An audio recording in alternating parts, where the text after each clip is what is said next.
I'm Dr. Nyaka NiiLampti, Vice President of Wellness and Clinical Services for the National Football League.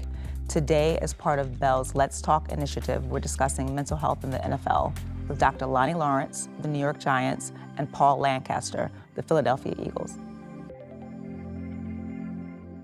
One of the things I like to tell folks is one of the best kept secrets is that the NFL has had mental health resources for a very long time. They've just sort of been behind closed doors. What do you think has changed that has allowed for a larger conversation to be had around mental health? Well, one of the things I would mention is COVID. I think a lot of our young guys, especially our rookies who experienced COVID in college, where maybe they didn't talk about or understand to the degree how impactful mental health is to their performance, that they experienced this really catastrophic event amongst their teammates where they weren't able to play, they were isolated, they experienced anxiety, depression, and that at the same time, for a lot of the major universities, there was a wealth of resources to help support them. So then when they got drafted and came into the NFL, I just feel like their emotional IQ was a little bit more advanced than some of the other players who never really, they may have had those resources, but maybe weren't as encouraged to the degree that some of these younger guys were to reach out and get that support. You know, when I first entered the league, we were talking about 90s guys holdovers.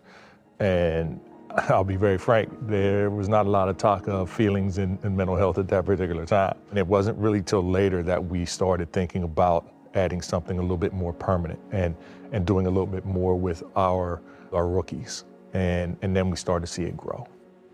And it went from there. To me, it's really about trying to change the stigma and culture around mental health. It's helping them understand how important just language is.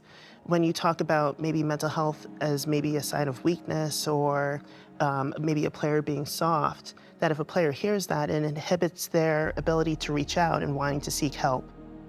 People ask me all the time, what are some of the things that players struggle with? And my response is always that, sports is a microcosm of society, right? What are some of the things that you might see that folks are trying to manage on a day-to-day?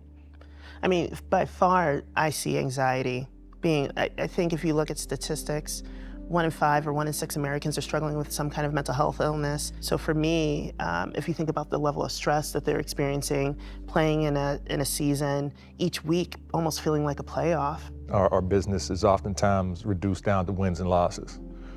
And what that means is that your livelihood depends on if you're winning or losing games. And that can take a toll on everybody in the building, top down. So that's a stressor in and of itself. But then you talk about the performance piece.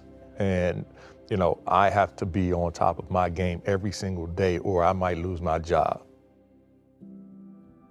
Can you talk a little bit about how a mentally stronger player is actually better on the field? To me, there's this mind-body balance. It's really hard for your body to perform optimally if your mind is stressed. And so if we can help educate our players that my job isn't to get rid of your anxiety, it's not to get rid of your depression, it's not to fix your relationship, it's to help you figure out how to better respond to these situations. And when you're able to respond, you feel a little bit more empowered because you have a couple things in your tool belt that will allow you to handle the situation that's in front of you. What would be some parting words that you would have for young athletes who might be watching this and want to play at the highest level in whatever their sport is, but also needs to prioritize that mental health? For me, it's really about routine. And you can incorporate really simple things that can help relax your mind that you can do before a game. And the more that you develop that routine, the more consistently I would hope that you be playing because it's familiar. And one of the easiest things a young player can do is really just focusing on their breath and learning how to take a deep breath and have a slow exhale, doing that maybe 3 or 4, 5 times before bed so that your body knows to connect it to being relaxed and being at ease so that when you go onto the field, you can take a couple of breaths and you're focused and ready to play. I agree with that. The routine has to be in place, but also understanding that what you are going to do is difficult.